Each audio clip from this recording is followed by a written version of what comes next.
परम आदरणीय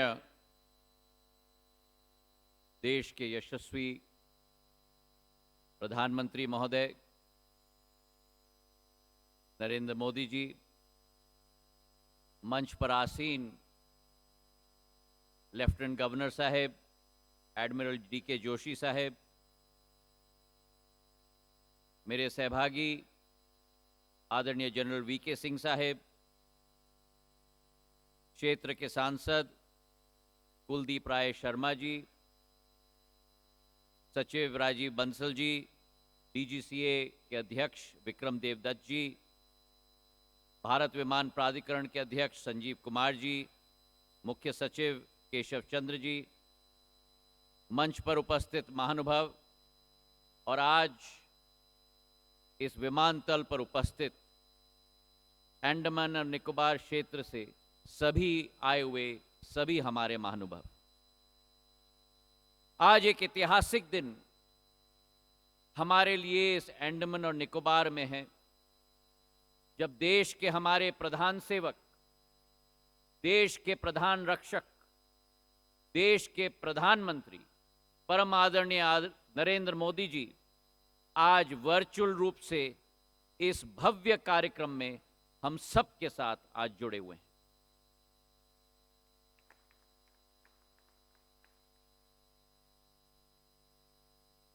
अंडमान और निकोबार, यह अतिशयोक्ति नहीं होगी अगर हम कहें कि हिंद महासागर का सबसे सुनहरे मोतियों में से सबसे सुंदर मोती अगर है तो अंडमान और निकोबार महाद्वीप है। और इतिहास के कई पल इस महाद्वीप ने देखे हैं। वो एक समय था जब आजाद हिंद फौज के अधीन ये द्वीप नेताजी सुभाष चंद्र बोस जी के नेतृत्व में थी। वो एक दिन था जब 30 दिसंबर 1943 जब पहली बार हमारा तिरंगा झंडा अगर फहराया गया था तो अंडमान और निकोबार के पृथ्वी पर फहराया गया था। कई हमारे स्वतंत्र संग्राम के अमूल्य प्रतीक, वीर सावरकर साहब 10 साल सेल्युलर जेल में यहां हिरासत में थे, लेकिन वास्तविकता यह भी है मेरे भाई और बहनों कि 70 साल में अंग्रेजी शासकों के नाम पर यह द्वीपों का नामकरण किया गया था। और अगर उसे किसी ने परिवर्तित किया तो हमारे प्रधानमंत्री, हमारे पंत प्रधान नरेंद्र मोदी जी ने, जिन्होंने ये कदम लिया कि 21 हमारे वीर सपूतों को, परमवीर चक्र के विजेताओं पर 21 द्वीपों का नाम करके सच्ची श्रद्धांजलि हमारे वीर सपूतों को किसी ने दी है तो प्रधानमंत्री नरेंद्र मोदी जी ने दी। प्रधानमंत्री जी के नेतृत्व में नागर विमानन क्षेत्र में एक नई तीव्रता और एक नई तेजी आई है। जहां 66 वर्षों में देश में केवल 74 एयरपोर्ट थे, आज प्रधानमंत्री जी के नेतृत्व में 74 अतिरिक्त एयरपोर्ट बनकर 148 एयरपोर्ट आज देश में बन चुके हैं। जहां देश में केवल 2013-14 में 6 करोड़ घरेलू यात्री थे, आज उसी भारत में 14.5 घरेलू यात्री, मतलब 130% की वृद्धि हुई है।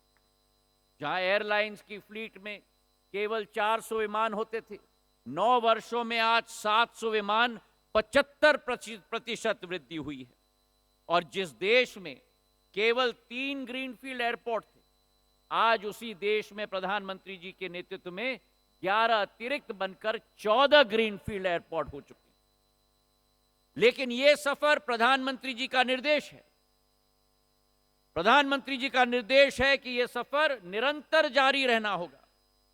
और इसलिए प्रधानमंत्री जी के नेतृत्व में जिस भारत में आज 148 एयरपोर्ट हैं, आने वाले 3-4 सालों में इस संख्या को बढ़ाकर हम लोग 200 पार करेंगे, ये हमने संकल्प लिया है।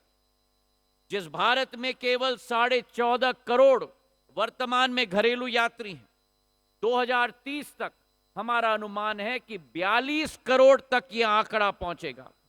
और जिस भारत में आज 700 विमान हैं, आने वाले 3-4 वर्षों में इसे बढ़ाकर 1500 से 1700 विमान तक हम लोग पहुंचाएंगे। यह हम लोगों का संकल्प है।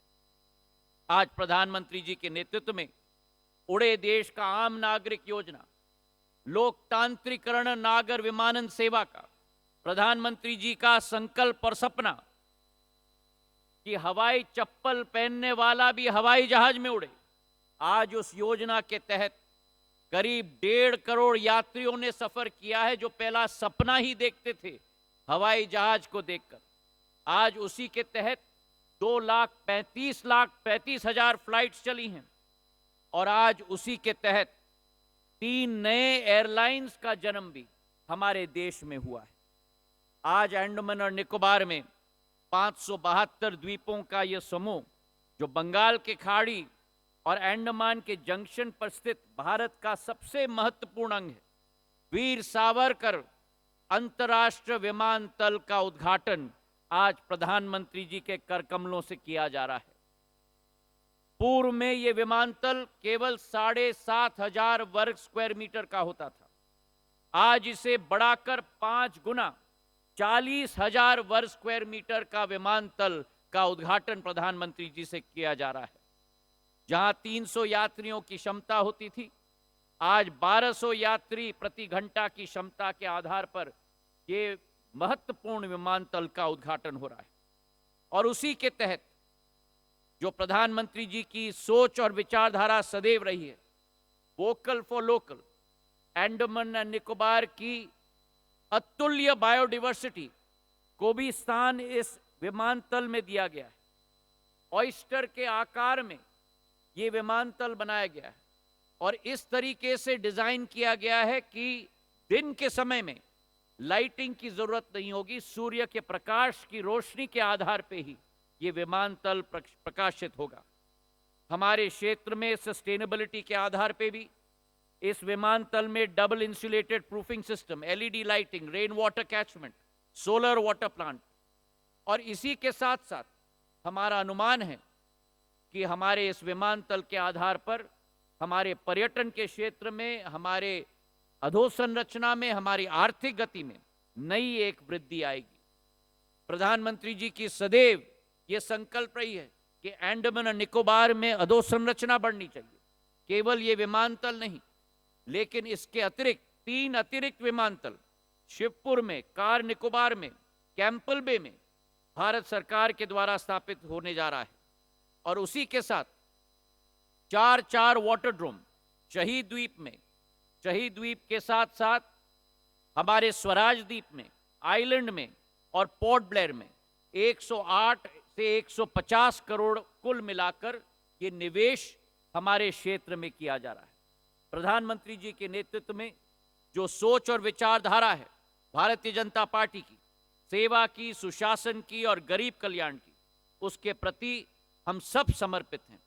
और जो 9 वर्षों में काम हुआ है, ये आने वाले कई सदियों को इसका लाभ मिलेगा, इसका हमें पूरा विश्वास है। जो 70 साल में नहीं हो पाया है, प्रधानमंत्री जी ने वो परिवर्तन अधोसंरचना में, आधुनिकता में 9 साल में करके दिखाया है अंडमान और निकोबार आइलैंड में।